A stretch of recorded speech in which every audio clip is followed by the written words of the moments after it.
గుడిగా ఉన్నటువంటి దాన్ని కాస్త గుడి కాదంటూ, అది ప్రభుత్వ స్థలం అంటూ, ముందేమో వేరే దేవత గుడి అని, ఆ తర్వాత రామాలయం కాదది అసలు ప్రభుత్వ స్థలం అంటూ కోర్టుని తప్పుదోవ పట్టించి కింద కోర్టుల్లో కొట్టేస్తే పై కోర్టుకెళ్ళి ఆకివీడు రామాలయ నిర్మాణాన్ని ఇన్ని రోజులు ఆపారు కదా. ఇప్పుడు ఆ ఆలయ నిర్మాణానికి సుప్రీంకోర్టులో ఉన్న స్టే తొలగిపోయింది.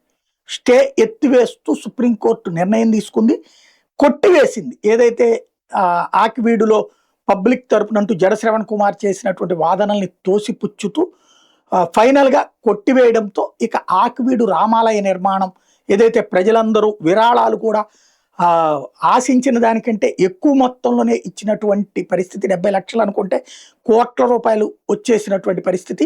ఒక అద్భుతమైనటువంటి భవ్యమైన రామాలయ నిర్మాణం జరగబోతోంది.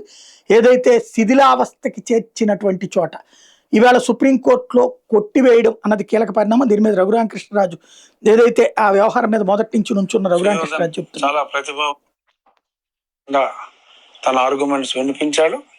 రాష్ట్ర ప్రభుత్వం తరఫున కూడా ప్రేరణా సింగ్ మన వాదనలో వినిపించడం జరిగింది.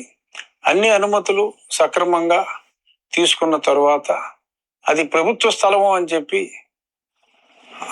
శ్రవణ్ కుమార్ గారి తరపు వాదించిన న్యాయవాదులు మాట్లాడితే, 90 సంవత్సరాలుగా అది ప్రభుత్వ స్థలమే. ప్రభుత్వ స్థలంలో ఉన్న దేవాలయ స్థానంలో మళ్ళీ తిరిగి దేవాలయం కట్టుకుంటే దానికి అభ్యంతరం ఏమిటి అని చెప్పి సుప్రీంకోర్టు కూడా ప్రశ్నించి ఆ పిటిషన్ని కొట్టివేయటం జరిగింది. ఆల్రెడీ చెప్పాను నేను, గన్నవరం దగ్గర దేవాలయం వేగవంతంగా పూర్తవుతుందని. సుమారు 70% పనులు అయిపోవచ్చుని. మిగిలిన 20% కూడా రాబోయే నెల రోజుల్లో పూర్తయిపోతాయి.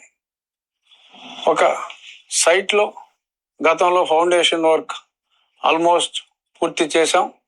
ఇంకొన్ని ఫౌండేషన్ వర్క్స్ రేపు ఉదయాన్నే మళ్ళీ తిరిగి పనులు సైట్లో పునఃప్రారంభించి 2 వారాల తర్వాత ఎరెక్షన్, అంటే ఏ రాయికి ఆ రాయి నమూనా ప్రకారం కృష్ణశిలతో గన్నవరంలో రెడీ అయిన స్టోన్స్ అన్నీ ఆ డిజైన్ ప్రకారం తీసుకొచ్చి అతి త్వరలో, అంటే మా ఎస్టిమేషన్ గతంలో చెప్పినట్టే ఎటువంటి ఆలస్యం జరగదు, నవంబర్ నెలకి పూర్తి చేస్తామని చెప్పాను.